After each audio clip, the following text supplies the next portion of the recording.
No matter what happens, I will never leave you, Zara. Rex had said those words 100 times. Under the scorching sun, inside cramped buses, on nights when they had nothing but Gary to drink, he always made that promise. And Zara had believed him. Now, as she stood outside his new duplex in Lekki, staring at the expensive cars parked in the driveway, something in her chest tightened. She had come straight from work, still in her simple blouse and office skirt. But she no longer felt welcome here. The security man at the gate had given her a strange look before letting her in. The house smelled of money, marble floors, high ceilings, a chandelier that sparkled like diamonds. And then there was Tasha. Tasha was everything Zara wasn't: tall, flashy, and dripping in designer brands from head to toe. Her long nails tapped against the glass of wine she was holding as she sized Zara up like a beggar on the street. "Rex is busy," Tasha finally said, smirking. "What do you want?" Zara swallowed. "I just need to see him. Please." Laughter rang from the dining area. A moment later, Rex strolled in, wearing a crisp white shirt and gold wristwatch. His eyes met Zara's, but there was no warmth, only impatience. "What are you doing here?" he asked, his voice sharp. Zara flinched. I wanted to check on you. It's been weeks. You don't take my calls anymore." Tasha chuckled, resting a hand on Rex's shoulder. "Oh babe, is this the old friend you told me about?" Rex sighed. "Zara, we need to talk.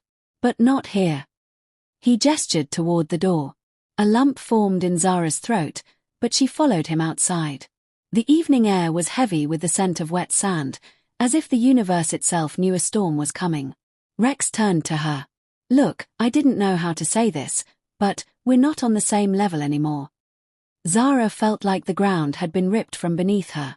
"What?" "I've changed," he continued. "I have a certain lifestyle now. You won't fit in." Tears pricked her eyes. "After everything. After all the years we struggled together." Rex ran a hand over his beard. "I appreciate all that, I do. But I can't be with someone who still shops at roadside boutiques when my friends' girlfriends wear Gucci and Prada. You need to move on." Zara let out a shaky breath. "So this is it." He nodded. For a moment, she just stared at him, memorizing the face of the man she once loved. Then, without another word, she turned and walked away. Behind her, Tasha's laughter echoed into the night. Rex felt no guilt. Not immediately. After all, wasn't this the life he had always dreamed of? Expensive cars, private parties, luxurious trips. With Tasha by his side, he felt like a king. She was beautiful, glamorous, and always knew how to make an entrance. But there were small things he chose to ignore. Like how she never contributed a dime to anything. Or how she never called unless it was about money. "Baby, my hair is due," she'd pout, and before he knew it, 500,000 Nigerian nairas was gone. "Love, I need a new iPhone," she'd whisper, and another 1 million Nigerian nairas disappeared. It didn't matter. He had money, and as long as he kept spending, Tasha stayed happy. Until the deals started falling through. It began with a bad investment. A contract he had counted on didn't pull through. Then, his biggest business partner backed out. At first, he told himself it was temporary. But then, the losses kept piling up, and suddenly, the money wasn't coming in like before. Tasha noticed. One evening, as he sat on the couch, deep in thought, she walked in and threw a credit card at him. "It declined," she said, frowning. "What's going on?" Rex exhaled. "Things are just a bit tight right now. Nothing serious." Her perfectly arched brows lifted. "Tight?" She scoffed. "You mean broke?" Rex's jaw tightened. "Don't be ridiculous, Tasha. I still have money." She folded her arms. "Then why is the driver complaining that you haven't paid him? Why is the cook murmuring about salary delays?" Rex had no answer. That night, she slept facing the other side of the bed. And by morning, she was gone, along with her designer bags, jewelry, and the last of his dignity. He tried calling. She blocked him. Tasha was done with him. And for the first time in years, Rex was completely alone.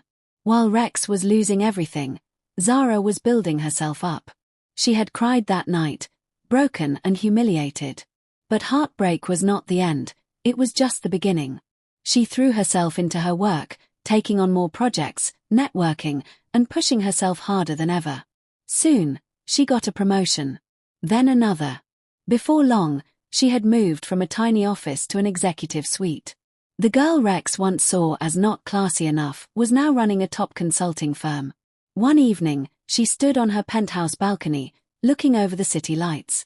She had everything she once prayed for: success, confidence, peace, and most importantly, self-respect. Rex's downfall was complete. The cars were sold. The house was gone.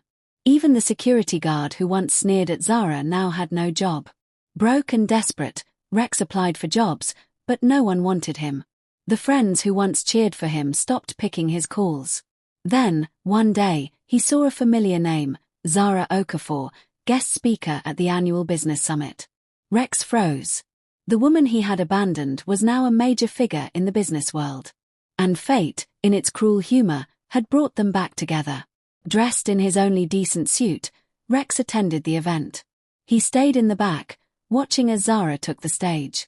She was radiant, poised, confident, everything he had once dismissed. After the event, he waited near the entrance, his heart pounding as she stepped outside. "Zara," he called out. She turned. Their eyes met. And for the first time, Rex felt truly small. Zara studied him. He was thinner now, the cockiness gone from his eyes. "Rex," she said calmly. "It's been a while." He forced a smile. "You look amazing." "Thank you." He shifted on his feet. "Listen, I just wanted to say I'm sorry. For everything." Zara was quiet for a moment. Then she nodded. "I know." His throat tightened.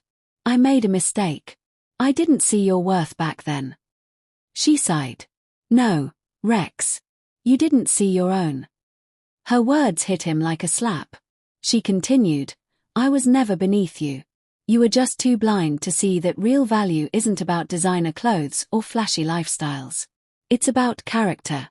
And unfortunately, money didn't give you that." He swallowed hard. "Do you think we could ever?"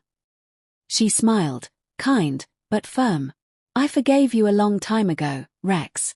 But some doors, once closed, can never be opened again." With that, she walked away, leaving him to face the truth he had spent years running from. That night, as he watched her car disappear into the city, Rex finally understood. Money could buy a lot of things. But it could never buy back a good woman.